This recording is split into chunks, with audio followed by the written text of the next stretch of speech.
Ko so matere in vdove včeraj spremljale izrek sodbe Ratku Mladiću, se je spomin vrnil približno 2 desetletji nazaj, ko so prvič uzrle obraz pošasti, ki je njihovo življenje spremenil v pekel.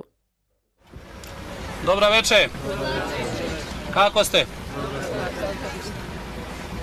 Ja sam general Mladić. Ratko Mladić se je rodil očetu Nedžu in mami Stani v vasi Božanovići v Bosni in Hercegovini. 12. maja 1992 je bil s strani Narodne skupščine Republike Srpske in na predlog vodje bosanskih Srbov Radovana Karadžića postavljen za poveljnika glavnega štaba vojske Republike Srpske. Položaj mu je dal moč, da je lahko začel uresničevati Karadžićev peklenski načrt, katerega cilj je bil etnično čista nova srpska država. Mladić je bil pretkan strateg, ki je nazdravljal z nasprotniki in svojim žrtvam lagal v obraz. Dobar dan. Kako ste imali? Koliko ti je godina? Kako ti imaš? Molim vas, budite veoma strpljivi. Samo malo. Svi koji žele da ostanu, mogu da ostanu. Svi koji žele da napuste ovu teritoriju također mogu. Obezbedili smo dovoljno i autobusa i kamiona, bit ćete premlačeni do hladnja.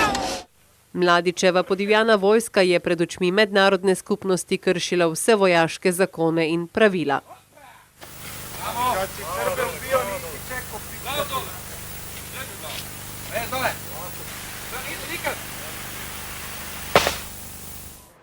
Haaško sodišče šele sredi leta 1995 začne pregon balkanskega klavca.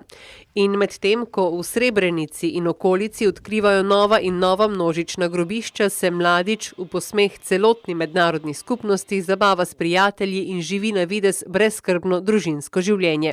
Ujamejo ga šele maja leta 2011 in ga odpeljejo v Haag, kjer so takrat že sodili njegovemu tesnemu sodelavcu Radovanu Karadžiću. Začne se sojenje, ki svoj epilog doživi včeraj, ko bojda bolehen in ostarel Mladić še zadnjič izbruhne in želi prekiniti branje razsodbe. Razsodbe, ki svojcem žrtev vseeno ne prinese miru. To se ničim vrati ne može. Se njemu može nečim ta kazna da on osjeti nešto. Ja ne znam čime bi on mogao da osjeti tu našu bol. Ničim, ali eto koliko toliko i to je opet nekad kao pravda. Naš bol se ničim ne može ni vratiti, ni platiti, ni... Kljub številnim dokazanim zločinom, Mladić v očeh nekaterih ostaja junak, ki naj bi zgolj branil svojo državo in svoj narod. Čovjek treba da je pušten kući, a ne da je u zatvoru. Jer ni za šta nije kriv. Včerajšnji izrek sodbe je morda res zaprl eno izmed poglavij krvave zgodovine Balkana.